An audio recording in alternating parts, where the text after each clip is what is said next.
menghadapi pencobaan anytime, kapanpun ada rema yang keluar dan siap untuk kita kalahkan musuh dan kita terus berjalan dalam kemenangan. Jangan simpan pedang saudara, jangan simpan terang saudara, tapi jalanlah, hiduplah dengan terang dan pedang yang ada di tangan saudara. Dan itu adalah the living word.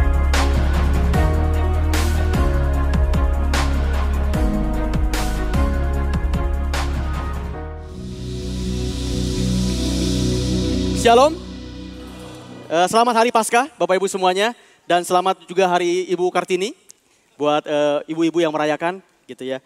Habis gelap terbitlah terang. Terima kasih. Baik, kita merayakan hari Paskah yang luar biasa sepanjang hari ini. Kita akan sama-sama dengan firman Tuhan. Judul khotbah kita pada pagi hari ini, boleh lihat slide-nya.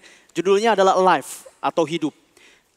Suatu hal yang luar biasa yang kita sama-sama akan renungkan firman Tuhan. Jadi firman Tuhan pada hari ini, Bapak Ibu, saya mohon kesabaran Bapak Ibu. Jadi firman Tuhan sepanjang hari ini atau pagi hari ini, saya akan lebih banyak ke arah pengajaran. Jadi kita akan baca cukup banyak firman Tuhan. Saya harap Bapak Ibu tetap bisa fokus. Saya akan lakukan yang terbaik yang saya bisa untuk menjelaskannya. Dan saya butuh kerjasama dari Bapak Ibu. Bapak Ibu juga mesti fokus dan silakan catat-catat beberapa ayat yang akan kita bahas. Karena mungkin Bapak Ibu di sini kelewat atau segala macam. Kalau Bapak Ibu catat nanti pas pulang ke rumah Bapak Ibu bisa baca lagi. Tapi kita akan sedikit pengajaran pada siang hari ini. Excited? Bapak Ibu siap belajar semuanya? Saya yakin kalau Bapak Ibu bisa mengerti khotbah kita pada siang hari ini, Anda akan mengerti kenapa Jumat Agung dan kenapa Paskah itu sangat istimewa buat kita. Dan Bapak Ibu akan bersyukur akan hal itu. Tapi Bapak Ibu mesti sabar ya, kita sama-sama mau belajar. Ayat kita yang pertama, boleh slide-nya, adalah diambil dari ini ayat emas kita hari ini. Yohanes 11 ayat yang ke-25. Yohanes 11 ayat yang ke-25, saya sudah siapkan di depan. Saya akan bacakan buat Bapak Ibu. Jawab Yesus, "Akulah kebangkitan dan hidup. Barang siapa percaya kepadaku," saya ulangi, "barang siapa percaya kepadaku, ia akan hidup walaupun ia sudah mati." Demikian firman Tuhan. Di sini dikatakan dari Tuhan Yesus adalah, kalau kita percaya kepadanya, maka kita akan hidup meskipun kita sudah mati. Nah ini sedikit agak aneh memang kalau kita baca sekilas, kok bisa kita mati tapi kok kita masih hidup gitu. Gitu ya, jadi agak-agak aneh, kita disebutnya mati tapi kok kita masih hidup. Nah, supaya kita bisa ngerti, supaya kita paham ayat ini, apa yang disampaikan oleh Tuhan Yesus, kita akan bahas atau saya akan bahas, kita akan balik lagi ke zaman penciptaan, pada zaman Adam yang pertama. Karena Bapak Ibu tanpa kita bahas Adam yang pertama, kita nggak akan terlalu clear, kita nggak akan terlalu jelas kenapa Jumat Agung dan kenapa kebangkitan itu diperlukan kalau kita nggak bahas dari awal. Nah makanya kita akan bahas dari awal, Bapak Ibu ya, dari Adam terus perjanjian lama sampai kita akan bahas Tuhan Yesus yang dikatakan seringkali disebut namanya Adam yang kedua. Nah kita akan bahas dulu Adam yang pertama, baru kita bahas namanya Adam yang kedua. Bapak Ibu sebagaimana Bapak Ibu sudah tahu, kita sudah bahas panjang lebar, boleh lihat slide-nya. Kita manusia terdiri dari tubuh, jiwa, dan roh. Ya, kita semua sudah tahu, Bapak Ibu juga sudah paham tubuh, jiwa, dan roh. Tapi dalam rangka supaya khotbah ini menjadi lebih jelas, saya akan fokus kepada dua saja, kepada tubuh dan roh.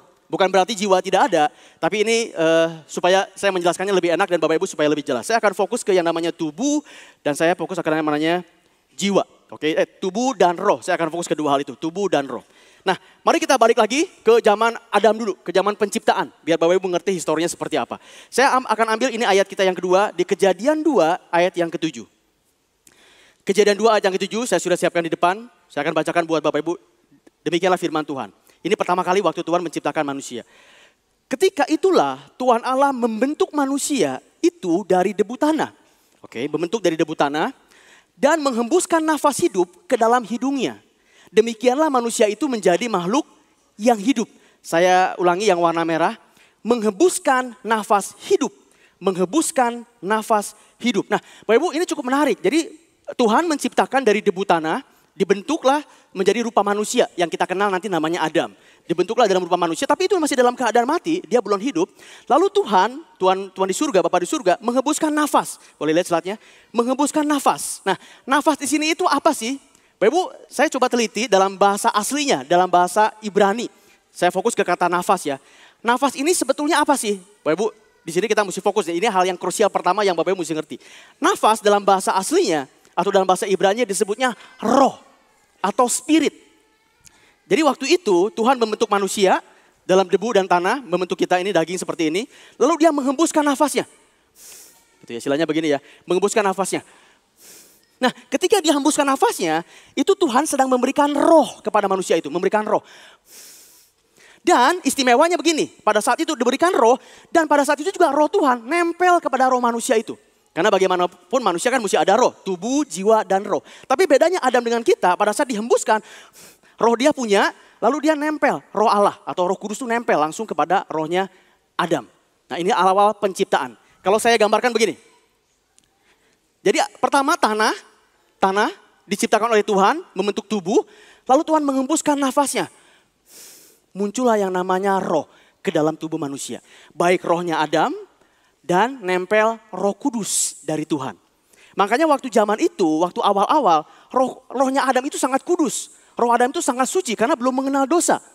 Oke, makanya Adam dengan Tuhan itu sangat intim sekali. Mereka bisa ngomong panjang lebar, mereka bisa ketemu setiap hari dan segala macam. Karena waktu itu belum ada dosa yang membuat roh Adam menjadi mati. Belum, nanti kita akan bahas ke sana. Tapi di sini adalah Tuhan menciptakan manusia dengan menghembuskan nafasnya.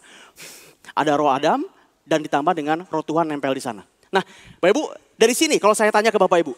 Jadi kalau gitu yang namanya manusia, Adam, termasuk kita manusia, itu makhluk roh atau makhluk fisik? Saya ulangi nih Bapak Ibu. Jadi yang namanya Adam termasuk kita manusia ini ya, ini kan fisik nih, tubuh, daging. Jadi yang namanya Adam atau kita, kalau kejadiannya seperti tadi di kejadian, itu kita itu jadinya makhluk roh atau kita makhluk fisik? Dua-duanya. Jadi sebetulnya kita adalah makhluk roh. Karena tanpa roh itu gak ada gunanya. Dia cuma sebagai debu tanah saja. Gak akan bisa hidup, betul gak? Tapi begitu dihembuskan nafasnya, itu rohnya ada. Jadi sebetulnya Bapak Ibu, ini pelajaran pertama yang penting nih. Karena kalau Bapak Ibu di sini nggak paham, nanti Bapak Ibu nggak ngeklik ngebahas yang namanya Jumat Agung, nggak ngeklik ngebahas yang namanya Paskah. Jadi kita itu adalah makhluk roh. Kita adalah makhluk spirit, kita adalah makhluk roh. Nah kalau Tuhan sendiri makhluk apa?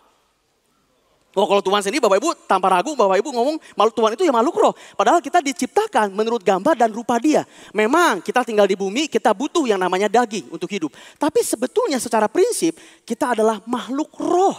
Karena tanpa roh fisik kita gak akan berguna apanya. Kita akan mati, betul gak? Jadi kita sebetulnya adalah makhluk roh. Dan manusia yang pertama sama-sama kita kenal namanya Adam.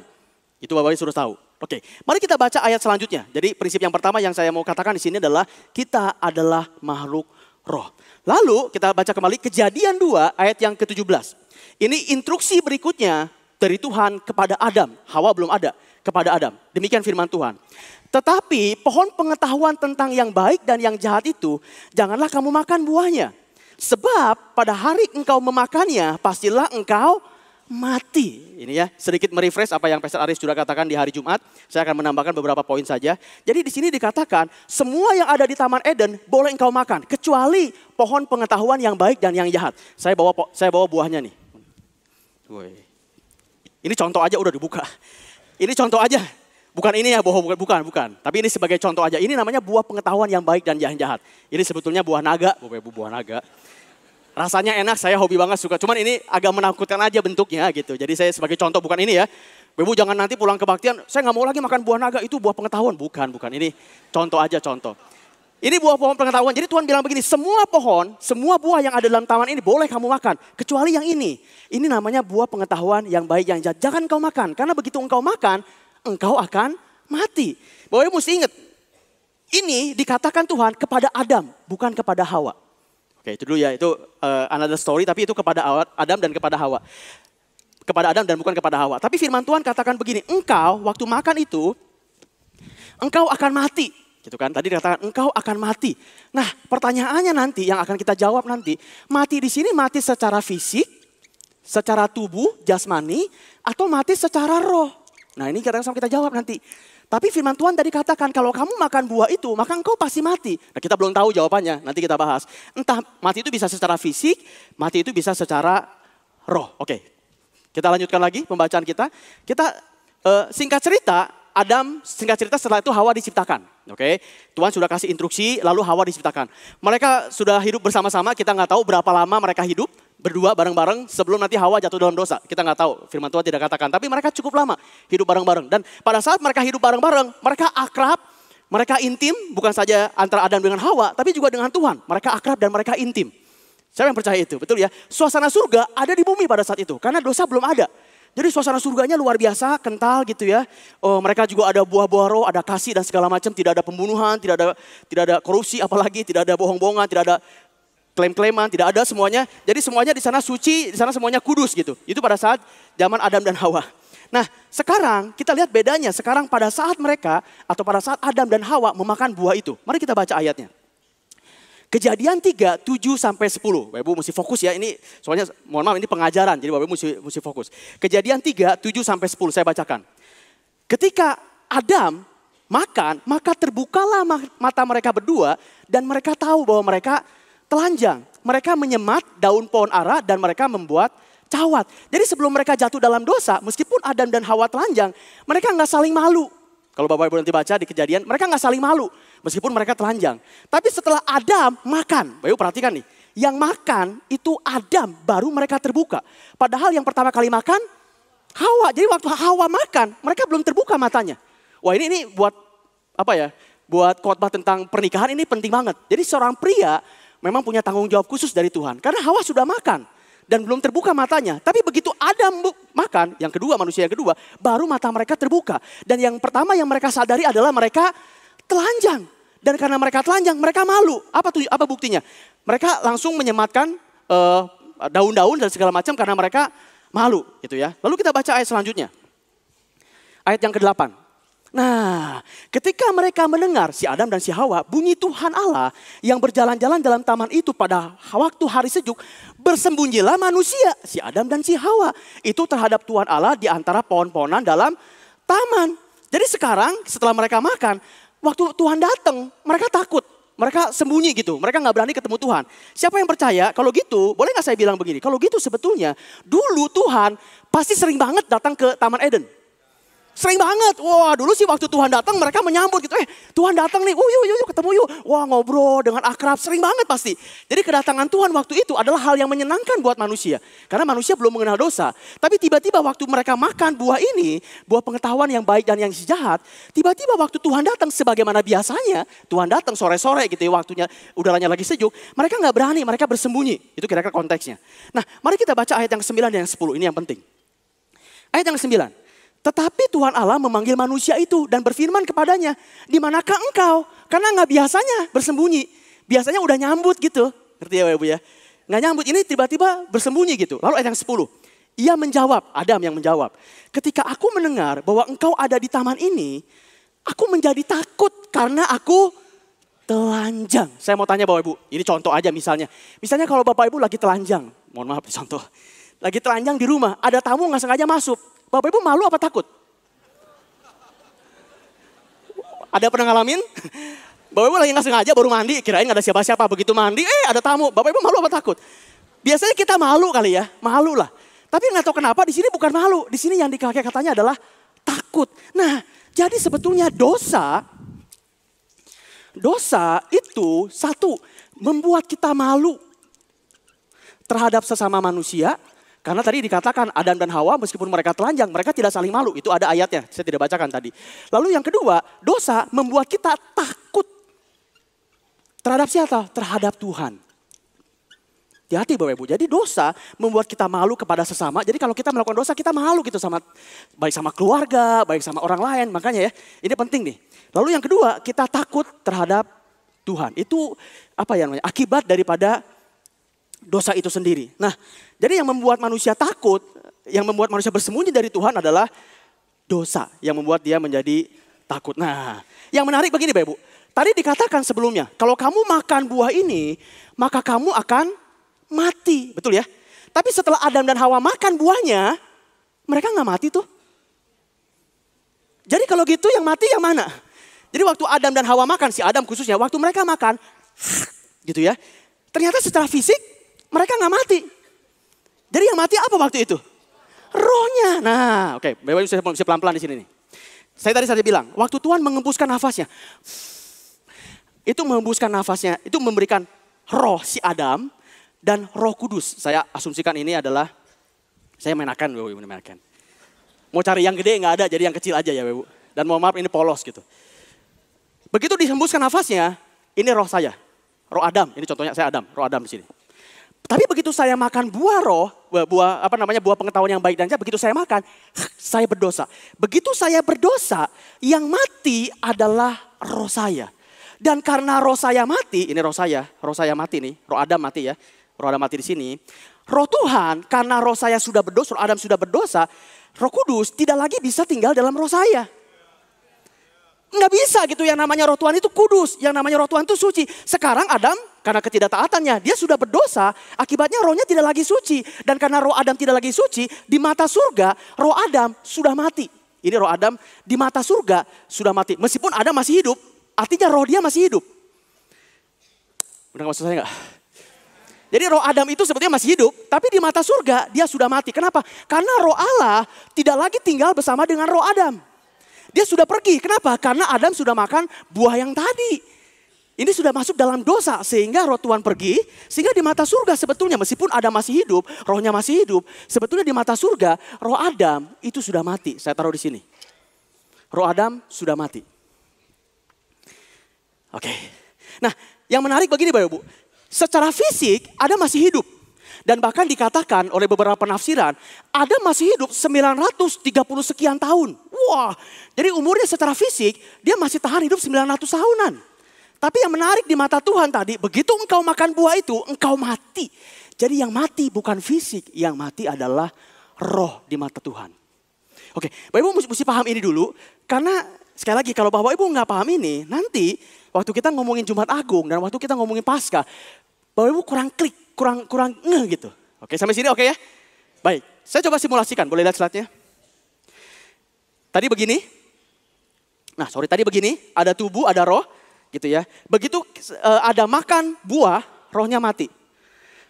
Rohnya mati dan roh Tuhan pergi. Rohnya mati, saya klik, berubah, dia menjadi abu-abu. Rohnya mati. Roh Tuhannya sudah pergi. Rohnya masih hidup dalam tubuh Adam, tapi di mata surga, roh Adam sudah mati. Nah, gara-gara ini sebetulnya Bapak Ibu, jadi sebetulnya di mata surga, gara-gara Adam, dampak yang paling besar yang Adam berikan kepada umat manusia adalah kematian secara roh. Saya ulangi Bapak Ibu. Jadi dampak yang paling besar yang Adam berikan kepada kita sebetulnya adalah kematian secara roh. Boleh lihat lagi slide-nya? Saya rangkum begini. Adam karena ketidaktaatannya disuruh jangan makan buah. Dia tidak taat, dia makan buah. Dan ketika dia makan buah, dosa masuk. Dan ketika dosa masuk, disitulah kematian roh Adam di mata surga. Dan gara-gara rohnya mati di mata surga, roh kudus nih nggak bisa lagi masuk. Karena rohnya mati.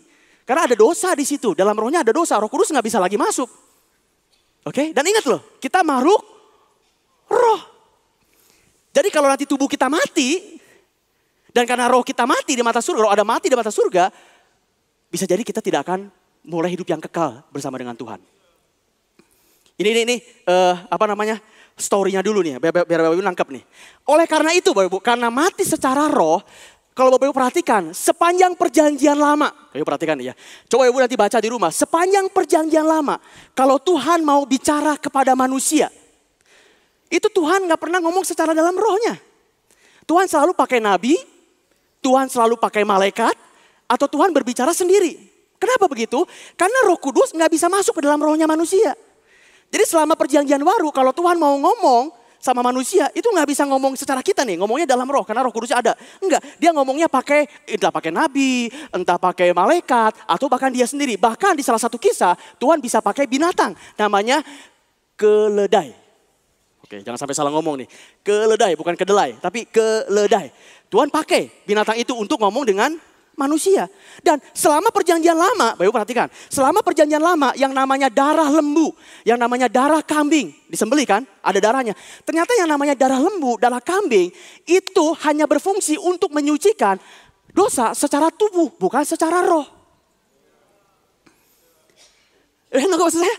Jadi yang namanya, kan perjanjian Tauratnya ada kan, hukum Tauratnya ada bahwa kamu mesti menyembelih lembu, kamu mesti menyembelih burung, kamu mesti menyembelih domba segala macam. Iya benar, itu berguna. Tapi itu hanya menyucikan dosa secara tubuh, bukan secara roh. Karena rohnya masih tetap mati. Mari kita baca ayat ya, kalau Bapak Ibu nggak percaya. Mari kita baca, sekali lagi. Ibrani 9 ayat yang ke-13. Mohon maaf ini banyak pengajaran.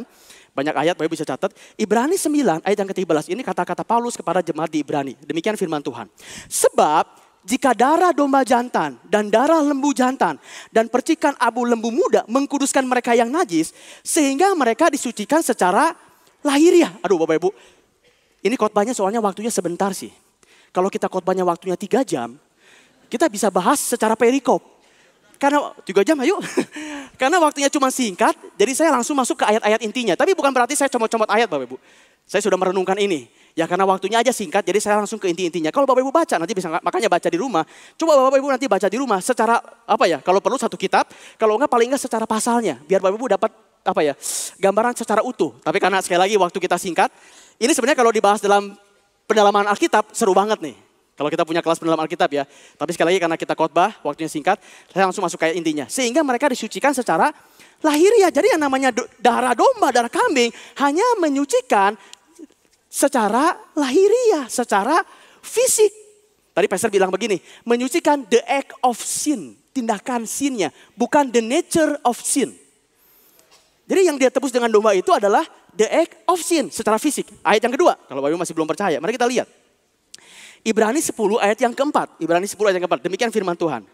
Sebab tidak mungkin darah lembu jantan atau darah domba jantan menghapuskan dosa. Dan dosa yang dimaksud di sini adalah dosa yang menyebabkan roh kita mati. Jadi yang namanya darah lembu, darah kambing, darah merpati itu bagus hanya untuk menyucikan dosa yang dilakukan oleh tubuh kita. Tapi tidak bisa membangkitkan roh kita yang tadi gara-gara Adam, roh kita mati di mata surga, itu masih belum bisa dipulihkan. Itu masih belum bisa dibangkitkan. Jadi roh kita masih mati tetap. Ini selama peristiwa dalam perjanjian lama. Jadi Bapak Ibu kita sudah bahas ya secara Adam, lalu sampai ke yang namanya perjanjian lama. Dan ingat, kita itu adalah makhluk roh. Selama kita masih berdosa secara roh di hadapan Tuhan, kita tidak dapat masuk ke hadirat Tuhan yang Maha Kudus secara roh. Karena kita makhluk roh. Sampai sini kumaha Bapak Ibu? Bisa ngikutin? Oke, bersyukur ya. Saya tahu ini agak berat, tapi tanpa ini kita nggak akan bisa ngerti Jumat Agung dan Paskah. Oke, itu Adam yang pertama. Bapak Ibu, saya harap sudah mendapatkan gambaran, oh kondisinya begitu. Sekarang mari kita bahas Adam yang kedua, yaitu Tuhan Yesus. Tuhan Yesus seringkali disebut yang namanya Adam yang kedua. Oke, jadi sejauh ini kalau tanpa sesuatu datang, roh kita akan terus mati. Karena tidak ada darah yang bisa membangkitkan roh kita secara hidup. Nah, puji syukur, makanya kita bersyukur banget dengan kelahiran Tuhan Yesus sebagai Adam yang kedua. Mari kita baca Bapak Ibu ayatnya. Di Roma 5 ayat yang ke-15, lalu loncat ke ayat 17 dan ke ayat 19. Oke, Roma 5 ayat yang ke-15, lalu 17 dan ke-19. Saya bacakan ayatnya di depan. Demikian firman Tuhan. Fokus ya. Tetapi karunia Allah tidaklah sama dengan pelanggaran Adam. Sebab jika karena pelanggaran satu orang, semua orang telah jatuh di dalam kuasa maut, jauh lebih besar lagi kasih karunia Allah. Dan karunianya yang dilimpahkannya atas semua orang karena satu orang, yaitu Yesus Kristus. Itu ayat yang ke-15. Mari kita lihat ke-17 sampai ke-19. Sebab jika oleh dosa satu orang maut telah berkuasa oleh satu orang itu, maka lebih benar lagi mereka yang telah menerima kelimpahan kasih karunia dan anugerah kebenaran akan hidup dan berkuasa oleh karena satu orang itu, yaitu Yesus Kristus. Sebab itu sama seperti satu pelanggaran Adam, semua orang beroleh penghukuman secara rohnya mati. Demikian pula oleh satu perbuatan kebenaran, semua orang beroleh pembenaran untuk hidup. Ayat 19. Jadi kesimpulannya nih, sama seperti ketidaktaatan satu orang, yaitu Adam, semua orang telah menjadi orang berdosa, mati secara roh. Demikian pula oleh ketaatan satu orang, semua orang menjadi orang benar. Boleh tepuk tangan buat Tuhan kita. Luar biasa banget Tuhan kita. Jadi Bapak Ibu, karena ketidaktaatan Adam, kita semua jatuh dalam dosa dan mengalami kematian roh. Dan oleh ketaatan Yesus, kita ditebus oleh darahnya. Sekali lagi, tidak ada satu darah binatang pun yang bisa memulihkan roh kita. Hanya ada satu darah yang sanggup memulihkan roh kita. Yang mati gara-gara Adam, yaitu darah yang namanya darah Yesus. Kalau saya gambarkan begini, boleh lihat slide-nya. Jadi gara-gara Adam, karena ketidaktaatannya menyebabkan dosa masuk. Dan gara-gara dosa kita mengalami kematian roh. Boleh dihilangin itunya? Boleh. Nah, lalu Yesus, karena ketaatan Yesus menyebabkan kasih karunia dari surga bisa turun. Dan karena kasih karunia itulah roh kita kembali dipulihkan. Bapak Ibu, ya boleh tepuk tangan buat Tuhan Yesus. Bapak Ibu perhatikan, kata kunci dari sini adalah ketaatan Yesus. Jadi Bapak Ibu bisa bayangkan, dia sejak lahir sampai umur 33,5 tahun, pada saat dia disalibkan, dia mengalami banyak juga cobaan-cobaan kayak kita. Betul nggak? Dia juga waktu kecil, beranjak remaja, bahkan sampai dia umur 30 tahun. Dia pertama kali dibaptis, waktu pertama kali dibaptis langsung dicobai di padang gurun oleh iblis. Lalu along the way, namanya orang Farisi, yang namanya ahli Taurat terus menggoda-goda dia. Untuk melakukan, ya coba tunjukkan engkau Allah, coba tunjukkan malaikat segala macam.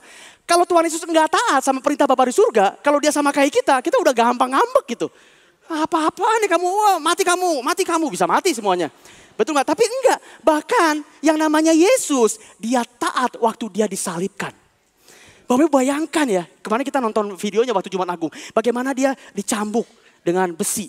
Kulitnya tercabuk. Bagaimana dia dipakai mahkota duri. Bagaimana dia disalibkan tangannya, kakinya. Dan bagaimana waktu dia salib itu dinaikkan di Bukit Golgota. Bapak bayangkan kalau dia tidak taat sampai mati. Kasih karunia dari surga tidak akan bisa memulihkan roh kita. Dan kalau bukan karena Yesus, kita akan mati terus secara roh. Karena darah yang lain tidak bisa. Darah lembu tidak bisa, darah kambing tidak bisa, darah yang tidak bisa. Hanya darah Yesus dan gara-gara ketaatan Yesus lah membuat roh kita menjadi bangkit. Kalau saya gambarkan begini. Boleh lihat slide-nya? Jadi tadi roh kita sudah mati.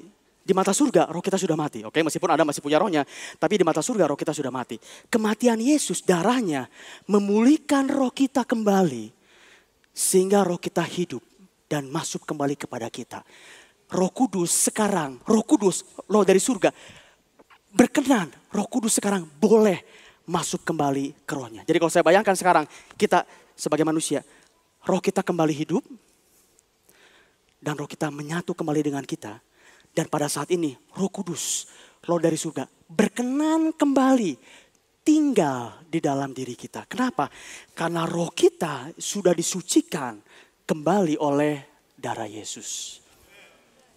Jadi roh kita sekarang hidup. Roh kita gak mati. Ingat, kita makhluk roh. Dan sekarang kita punya roh yang hidup karena kematian dari Yesus. Oke, lanjut dulu ya. Bapak Ibu, so far so good? Oke. Nah, apa artinya ini? Wah, buat saya ini roh kita dipulihkan, roh kita kembali hidup. Buat saya ini artinya dahsyat banget.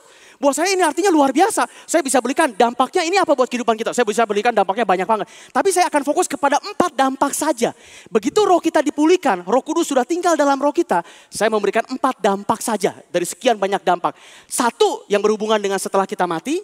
Dan 3 yang berhubungan dengan pada saat kita hidup saat sekarang. Masih di muka bumi ini. Oke, dampak yang pertama saat kita mati. Yang ketiga, dan tiga-tiganya, yang ketiga lain adalah dampak pada saat kita masih hidup di muka bumi ini. Mari kita lihat dampak apa yang pertama karena kematian dan kebangkitan Yesus. Arti kematian dan kebangkitan Yesus Kristus, dampak yang pertama sehubungan dengan pada saat nanti kita sudah mati secara fisik adalah roh kita akan memiliki hidup kekal di surga. Yang ini tidak akan pernah bisa terjadi kalau tanpa darah Yesus yang tertumpah. Ini suatu anugerah yang luar biasa banget dari Tuhan buat kita. Betul gak? Dan Tuhan bilang begini, bersukacitalah kita gara-gara kita punya ini. Bahkan di salah satu firman Tuhan dikatakan, engkau mungkin punya kuasa untuk menyembuhkan orang sakit. Engkau punya kuasa untuk membaikkan orang mati. Tapi janganlah engkau bersukacita gara-gara itu. Ada kan ayatnya ya? Bersukacitalah apa? Bersukacitalah karena nama kita tercatat di surga, itu yang paling penting. Mari kita lihat ayatnya. Oke, di Roma 6. Ayat 3 sampai ayat yang keempat. Roma 6 ayat yang ketiga sampai ayat yang keempat. Demikian firman Tuhan. Atau tidak tahukah kamu bahwa kita semua yang telah dibaptis dalam Kristus telah dibaptis dalam kematiannya. Dengan demikian kita telah dikuburkan bersama-sama dengan dia oleh baptisan dalam kematian. Supaya, nah ini, sama seperti Kristus telah dibangkitkan dari antara orang mati oleh kemuliaan Bapa, demikian juga kita akan hidup dalam hidup yang baru. Kita akan hidup dalam hidup yang baru. Gara-gara darah Yesus, gara-gara kematian Yesus. Itu dampak pertama yang buat saya sangat luar biasa besar. Yang akan berdampak pada saat nanti kita sudah mati secara tubuh. Tapi mari kita lihat dampak yang lain. Dampak pada saat kita masih hidup di muka bumi ini. Oke Pak Andi, oke lah darah Yesus penting, kematian Yesus penting, Paskah penting. Tapi apa gunanya buat saya Pak selama saya masih hidup di muka bumi ini? Apa hubungannya ini dengan sakit penyakit saya Pak? Apa hubungannya ini dengan hutang-hutang saya Pak? Apa hubungannya ini dengan hubungan saya yang rusak dengan istri, dengan suami? Apa hubungannya itu? Itu oke, itu bagus. Tapi apa hubungannya dengan kehidupan saya? Oke, mari kita bahas untuk itu. Boleh lihat slide-nya? Dampak pada saat kita, arti kematian dan kebangkitan Yesus, dampak pada saat kita masih hidup di muka bumi ini. Yang pertama adalah, atau yang poin yang kedua, kita akan berkuasa di dunia ini. Kita akan berkuasa di dunia ini. Mari kita lihat ayatnya. Roma 5 ayat yang ke-17 yang tadi sudah sama kita bahas. Tapi saya akan ambil ayat ini dari ayat bahasa Indonesia sehari-hari. BSI itu adalah bahasa Indonesia sehari-hari. Menurut saya lebih menggigit. Menurut saya lebih mengena gitu di ayat, dia pakai versi BSI ini ya. Mari kita baca sama-sama. Roma 5 ayat yang 17. Karena pelanggaran satu orang, kematian menjalar kemana-mana melalui orang yang satu itu. Betapa lebih besar lagi akibat dari yang dilakukan oleh satu orang yang lain, yaitu Yesus Kristus. Melalui dia, Allah melimpahkan rahmat kepada begitu banyak orang dan dengan cuma-cuma memungkinkan mereka berbalik kembali kepada Allah. Ini poin saya. Mereka, kita yang sudah menerima Yesus, yang rohnya sudah dipulihkan, akan berkuasa di bumi ini melalui Kristus. Kita akan berkuasa di bumi ini melalui Kristus. Maksudnya apa? Ya kita punya kuasa sebagaimana Tuhan Yesus punya. Kita bisa menyembuhkan orang sakit, kita bisa membangkitkan orang mati. Betul gak? Kita punya kuasa sebagaimana yang dia punya. Kita bisa memulihkan hubungan kita juga. Makanya Paulus bilang begini, segala perkara dapat aku tanggung di dalam dia yang memberikan kekuatan kepadaku. Paulus juga bilang begini, kita semua lebih daripada pemenang. Itu artinya apa? Kita berkuasa. Dan gara-gara siapa? Gara-gara kematian dan kebangkitan Yesus. Kita punya kuasa Bapak Ibu. Kita sudah bahas bukan di bulan yang lalu. Power to serve. Lalu yang ketiga, atau yang poin yang kedua, pada saat kita membuka bumi ini apa? Buat saya ini besar banget. Bapak Ibu perhatikan. Kita dapat masuk ke dalam tahtanya kapan saja. Wow. Kita bisa masuk ke dalam hadirat Bapa kapan saja. Bapak Ibu, hal ini sangat sulit dilakukan pada saat perjanjian lama. Bapak Ibu, kan kita sama-sama tahu ya ada ruang pelataran, ada ruang kudus, ada ruang maha kudus. Dan siapa yang boleh masuk ke dalam ruang maha kudus? Hanya imam besar yang boleh masuk ke ruang maha kudus. Itu pun kapan? Berapa lama sekali? Setahun sekali. Dan itu mesti benar-benar kudus. Karena kalau sembarangan imam besarnya bisa mati bukan? Tapi kita sekarang, kita baca dulu ayatnya ya. Kita baca dulu ayatnya. Ibrani 4 ayat ke-16, saya excited banget. Ibrani 4 ayat ke-16. Sebab itu, marilah kita dengan penuh keberanian. Penuh keberanian menghadap tata Allah Bapa di surga. Sama seperti Adam dalam kondisi awal. Seneng kalau ketemu Tuhan itu. Menghampiri tata kasih karunia, supaya, buat apa kita menghampiri tata kasih karunia? Supaya kita menerima rahmat. Dan menemukan kasih karunia. Untuk apa rahmat dan kasih karunia itu? Untuk mendapat pertolongan kita. Siapa yang nolong kalau gitu? Surga. Dan kita bisa mendapat pertolongan pada waktunya. Jadi kita sekarang bisa kapan saja. Bapak Ibu butuh pertolongan. Bapak Ibu bantuan dari Tuhan. Anda bisa masuk ke dalam tahtanya. Kapan saja sekarang. Karena engkau sudah dilayakkan oleh pengorbanan Yesus di kayu salib. Dari darah Yesus membuat kita penuh keberanian. Bisa masuk ke dalam tahtanya. Meminta mohon. Meminta tolong. Meminta rahmat. Meminta karunia. Untuk apa? Untuk engkau ditolong dalam segala kesulitan-kesulitan kita. Kita bisa masuk kapan saja. Masuk dalam tata karunianya. Wow, itu buat saya Bapak Ibu. Luar biasa banget. Enggak semua, bukan semua. Jarang dilakukan dalam perjanjian lama. Hanya imam besar. Tapi kita sekarang bisa lakukan itu. Yang terakhir, dampak yang terakhir. Mari kita baca lagi. Lihat lagi slide-nya. Kita punya benih. Sekarang kita sudah punya benih untuk memiliki buah roh. Kita sudah punya benihnya. Tentu yang namanya buah roh harus melalui proses. Tidak bisa langsung ada. Harus melalui proses. Tapi kita semua punya benih. Yang namanya mampu melakukan buah roh. Apa itu buah roh? Bapak Ibu sudah hafal ini, tapi mari kita baca. Galatia 5 ayat yang ke-22 sampai ke-23. Galatia 5, 22 sampai 23. Demikian firman Tuhan.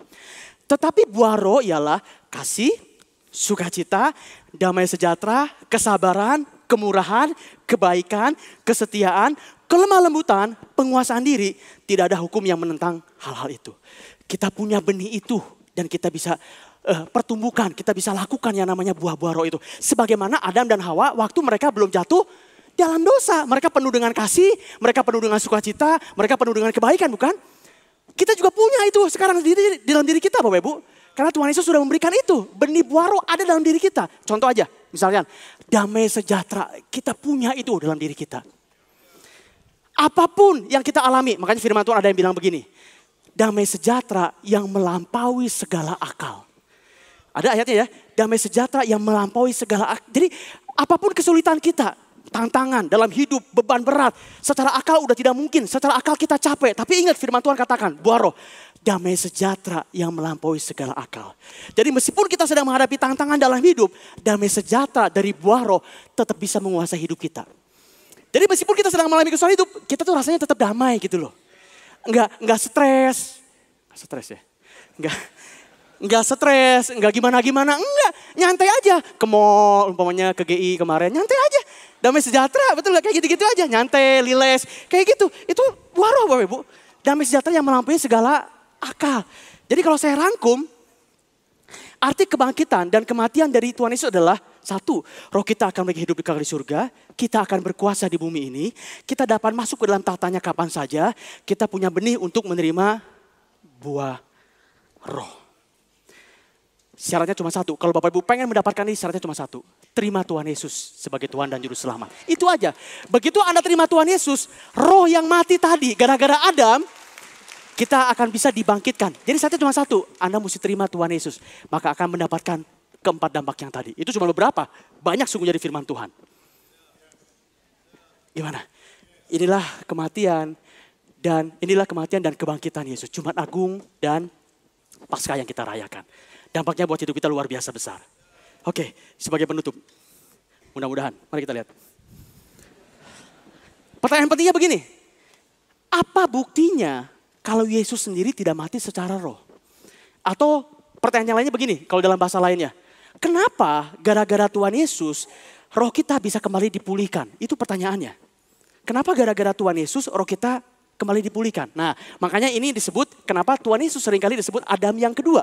Oke, sebentar lagi saya akan berakhir. Mari kita renungkan baik-baik bahwa ini poin yang pentingnya. Apa buktinya kalau Tuhan Yesus sendiri secara rohnya tidak mati? Oke, dan menurut saya inilah keunikan atau ini hal yang luar biasa dari Tuhan Yesus. Ini hal yang unik dibandingkan dengan yang lain. Ini keunikan dari Tuhan Yesus, hal yang luar biasa. Kalau nabi-nabi yang lain, begitu dia mati secara fisik, dia juga mati secara roh. Betul nggak? Tapi Tuhan kita, Tuhan Yesus enggak. Mati secara fisik, disalibkan. Nanti saya akan jelaskan di free chat. Begitu dia mati secara fisik, dia dibangkitkan kembali di hari yang ketiga. Ini hal yang unik, hal yang luar biasa, yang tidak dimiliki oleh nabi-nabi yang lain. Tuhan kita luar biasa, Tuhan kita lain. Tuhan kita hidup. Luar biasa Tuhan kita. Enggak ada, nabi-nabi yang lain enggak ada. Siapa coba? Anda boleh sebutkan. Mati ya mati. Kenapa? Karena roh mereka juga mati. Tapi Tuhan kita enggak. Tuhan kita enggak. Tuhan kita lain. Sebelum saya tulis dalam free chat, mari kita baca dulu beberapa ayat dulu sebagai ayat pendukung. Setelah itu saya akan tutup dengan menggambarkan di free chat. Ayat yang pertama. 1 Korintus 15 ayat yang keempat. Bahwa ia telah dikuburkan dan bahwa ia telah dibangkitkan pada hari yang ketiga sesuai dengan kitab suci. Oke, ayat yang selanjutnya. 1 Korintus 15 ayat yang ke-14. 1 Korintus 15 ayat yang ke-14. Tetapi andai kata Kristus tidak dibangkitkan. Nah ini. Andai kata Kristus tidak dibangkitkan, maka sia-sialah pemberitaan kami. Dan sia-sialah juga kepercayaan kamu. Tapi Kristus dibangkitkan enggak? Dibangkitkan, berarti sia-sia enggak kepercayaan kita? Enggak. Diam aja, oke ya. Menurut saya ini luar biasa banget Bapak Ibu, dibangkitkan. Yang terakhir, kenapa bisa begitu? Nah ini pada saat Maria mengandung Tuhan Yesus. Mari kita lihat, ini ada sambungannya dengan Adam yang pertama. Mari kita lihat, Matius 1 ayat yang ke-18. Kelahiran Yesus Kristus adalah sebagai berikut. Pada waktu Maria ibunya bertunangan dengan Yusuf, ternyata ini pembedanya. Ternyata ia mengandung dari Roh Kudus. Oh itu gara-garanya. Kenapa Tuhan Yesus mati dan dia bisa bangkit lagi. Nanti kita lihat ya. Sebelum mereka hidup sebagai suami istri. Oke, saya tutup dengan menggambarkan ini. Jadi gara-gara Tuhan Yesus lahir dari Roh Kudus, makanya dia disebut sebagai Adam yang kedua. Gara-gara itu, maka pada saat dia mati secara fisik, dia dibangkitkan kembali karena rohnya tidak mati. Kita mulai dulu dari Tuhan Yesus. Tuhan Yesus lahir, ini anggap aja Tuhan Yesus. Ya, maafkan saya Tuhan ya. Gak bisa gambar, ini Tuhan Yesus. Jadi pada saat dia lahir, dikatakan Roh Kudus, betul nggak? Roh Kudus masuk ke dalam dirinya.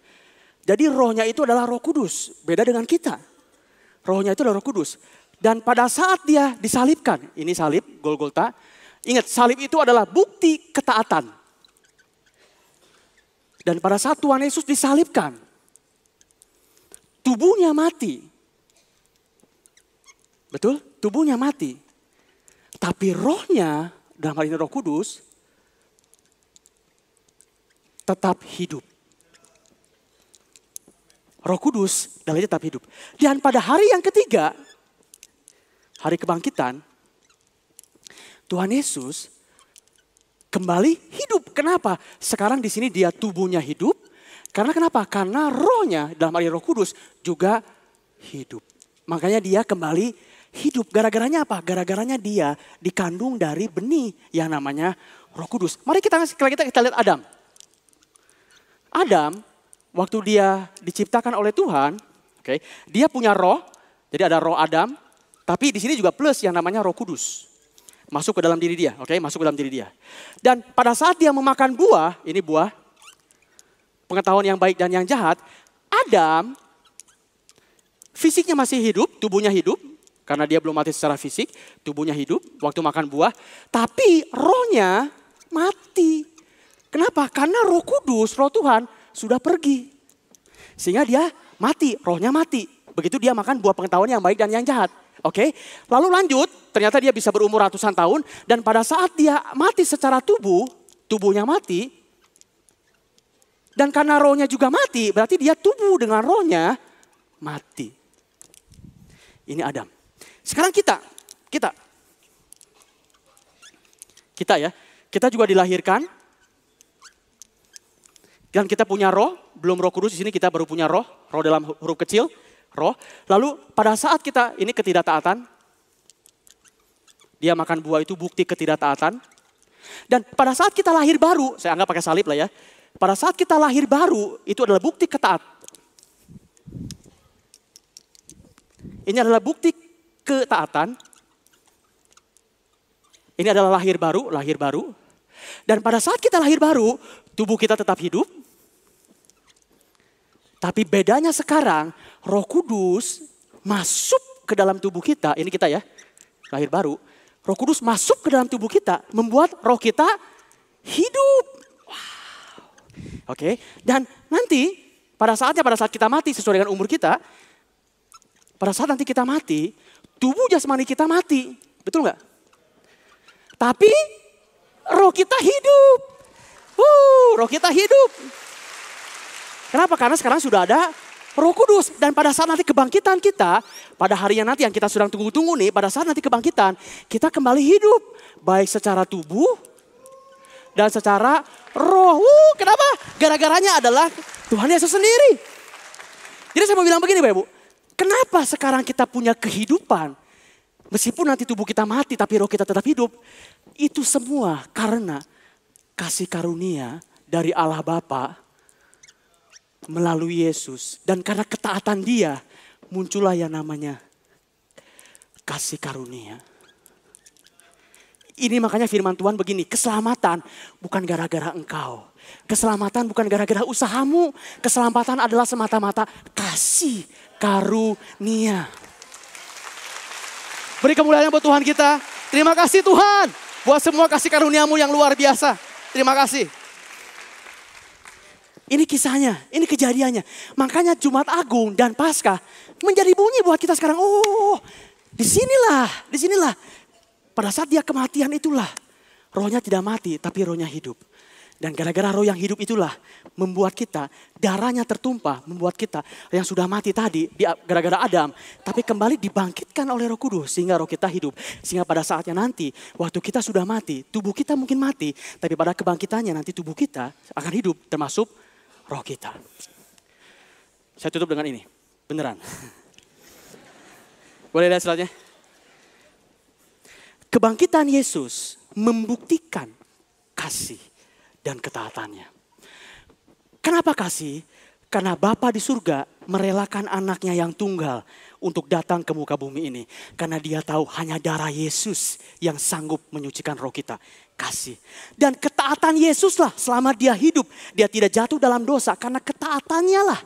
Dia sampai rela sampai rela disalibkan. Dan dia kembali dibangkitkan. Buat apa? Buat apa kasih dan ketaatannya ini? Cuma satu.